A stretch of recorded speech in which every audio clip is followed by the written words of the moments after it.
හරි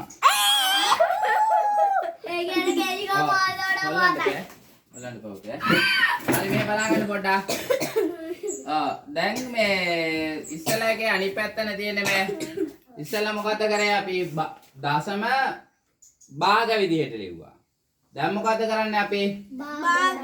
භාග දශම ලෙස ලියන්න යන්නේ. එහෙනම් කියන්න බලන්න මට 10න් 1යි කියන්නේ දශම කීයද?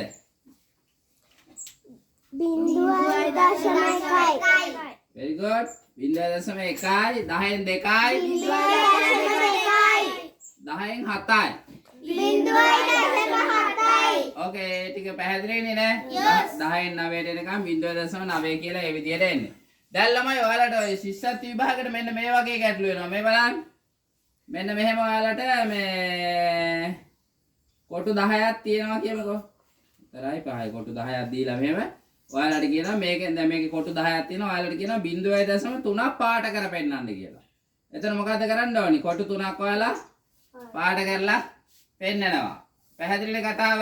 හරි ගැටලු එක එක විදියට හැදෙනවා. ඒවා ඉස්සරහට බලමු. මේ බලන්න ඊළඟට 100න් 25යි කියන්නේ කීයද භාගයක් විදියට?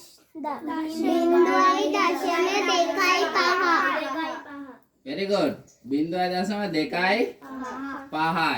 ඊළඟ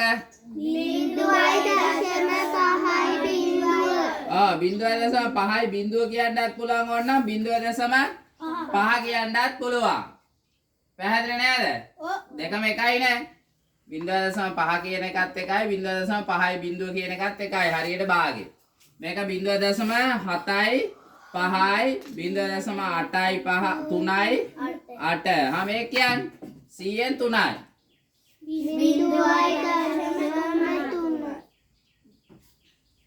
නෑ. 0.03. Very good. 0.03යි. ඇයි මතකද අර 100න් 4 කියන එක දැන් 0.04 කියන එක අපි 100න් 4 කියලා ලිව්වේ නේද? මේක 100න් 7යි. 0.07.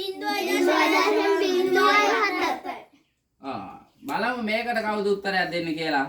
4න් 2යි. 0.2.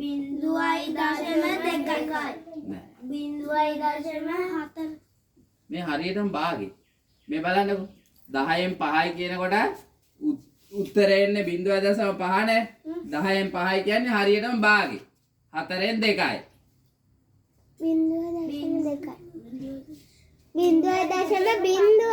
0.5යි. තේරෙනවද ඔයාලට මේ කියන එක? ඇයි දැන් 10න් 5යි කියන්නේ ඒත් හරියටම දෙකෙන් භාගයක්. මේ 100න් 50යි කියන්නේ ඒත් හරියටම දෙකෙන් භාගයක්. 4න් 2යි කියන්නේ ඒත් හරියටම දෙකෙන් භාගයක්. 8න් 4යි. 0.5. 0.5යි. 12න් 6යි. 0.5යි. මේකට උත්තරයක් දෙන්න එනම් 4න් 1යි. 4න් 1 සමානයි 100න් 25 කියන එකට. 0.25යි.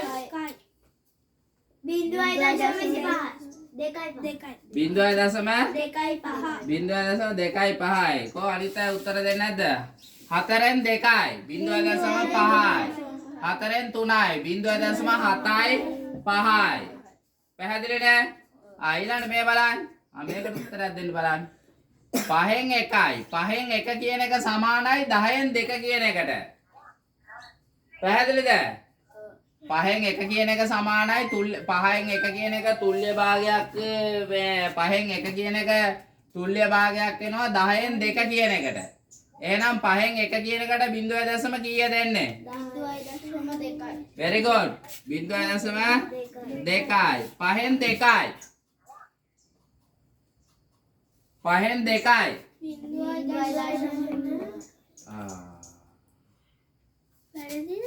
5න් 2යි. අයියෝ මේ ළමයි මේකට ඉස්සලා තේරුම් ගන්න බලන්නකෝ 5න් 1 කියන එකට සමානයි 10න් 2 කියන එක.